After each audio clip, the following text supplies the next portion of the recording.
Hello, fellow Earthlings. This is Earthling 6455463728, and I just wanted to take a moment to be sad for the plight of evolution. I think that's one way of putting it.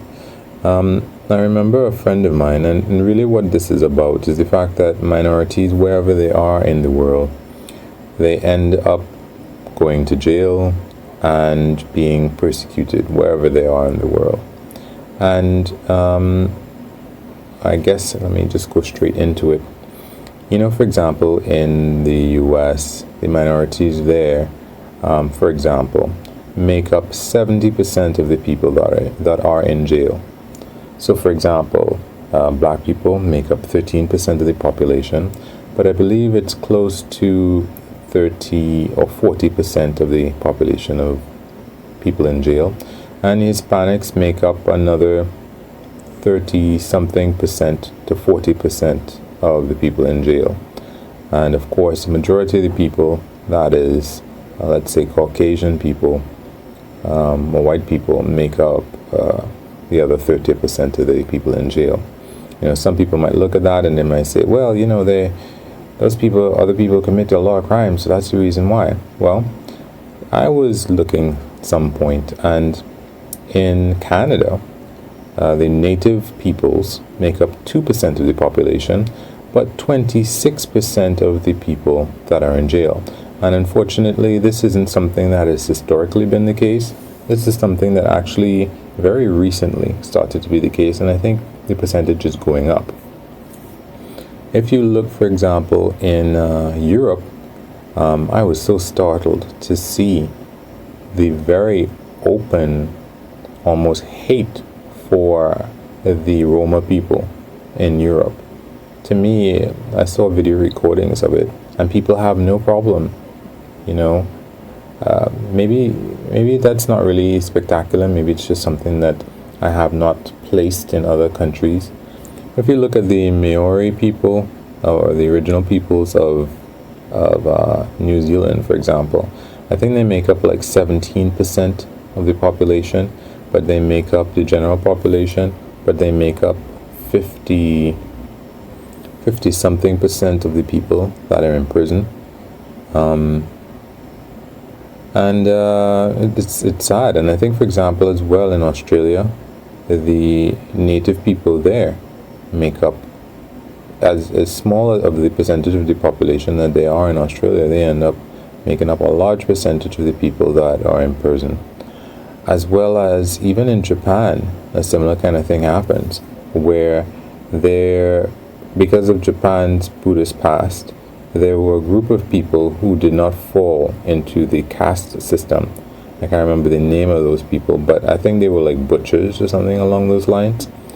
Anyway, they are looked down upon, and even though the records for who they were supposed to be destroyed, I think a particular group or person went investigating to find those records and to put them into a secret book that he sold or they sold, so that interested parties could make sure not to hire this group of people. And I think they make up 70 something percent of the Yakuza in Japan. I remember reading a story where there's a guy who was from this group. He was in the leading party in Japan, and just by seniority, he was supposed to become the prime minister, until one particular person apparently had a meeting without him and said to the other people, are we really going to let somebody from X group become the prime minister? And he shut it down. He shut down the process, and the guy resigned. The guy from that group resigned from the party. So I'm pretty sure that they haven't had anybody rise to that level since. And if we really want to take a look at it, this is the evolution. I remember I was discussing with a friend of mine a while ago, and he was saying, or we were saying that, okay, if there's a particular gene or a particular trait that is useful to a population, like let's say a group of people move to a higher altitude or something, and the ones who can stand it, genetically speaking, or they breed more than the people who can't. And when we say adapt, what we really mean is that the people who can't adapt, they just die out, or they live horrible. Well, while dying out, I'm sure they don't live very comfortably, or life is very inconvenient for them. If we look at how all the other members of the Homo species, Homo erectus, Neanderthal, I can't remember, maybe the Denisovan people, none of them exist anymore, except to a degree in our genes, where human Homo sapien would have interbred with them. That's the only way that they live on.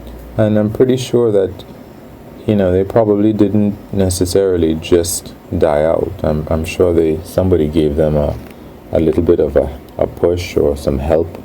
And in our day and age, I'm sure that push or that help would take the form of punitive things like putting people in jail. I mean, if you look back with respect to the Jews, there shouldn't be too many Jewish people in Spain, because as a result of the Spanish Inquisition, most of them would either have been expelled from Spain or forced to convert from Judaism to Christianity. And that's one of the reasons that I learned about that might have led to Spain's weakness. It was a weakness on the part of Spain, because it's all very well and good to be, especially during when Spain's empire was at least their foreign possessions was expanding, and they had this Inquisition. Being Jewish is actually a benefit, because Christians were not supposed to lend money because it was usury, but the Jewish people, they could lend other people. That wasn't part of their religion. So that helped business and it helped commerce, because Jews were able to give people money, because if you can't charge interest, you have no reason to lend people money. So since the Jewish people could lend at an interest rate, it helped everybody. It helped the people who needed money, and helped the Jewish people to find a means of making money wherever they were. But at the same time, it meant that people were upset with these Jewish people when they needed to repay them. So it's kind of crazy that these people help society, Jewish people, because of their difference, because of their diversity, and at the same time people are upset with them because of the help that they're giving to society, because they're different. And in different areas of Europe, I'm sure the population of Jewish people would have changed a lot since because of Hitler and these other things, and how the Jewish people would have ended up because of the Holocaust and so on. So when we look at where minorities end up across the world, it really is it's not something that helps to put minorities into a tight squeeze. I would say that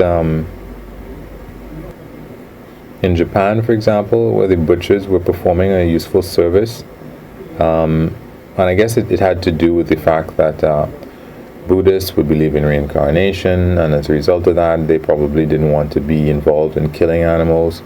So while they were, I'm sure, more than happy to eat the meat that the butchers carved up or whatever, they looked down on the people who actually did it. And of course, if you put people in a situation like that, then how are you supposed to get meat now? And it's a similar thing, I think, with, Muslims in India. India was supposed to be all of Pakistan, Bangladesh, and India. But when they were supposed to become independent, Pakistan area and Bangladesh were primarily Muslim, and that's part of the reason why they split up, obviously, into what was supposed to be Pakistan and Bangladesh, but they're on either side of India, and India's in the middle. So that wasn't going to work. So that's why they became, as far as I know, Pakistan separate from Bangladesh. And even now, with a large minority of Muslims on one side, I haven't heard what happened to the Hindus that are probably in Pakistan. There must be some, if they were not expunged. But when it comes to Islam and slavery, for example, that was a reason why Islam spread in many areas, because people who were not Muslim could be sold as slaves. So that would be a good reason for anybody in an area where Muslim traders were coming to round up people.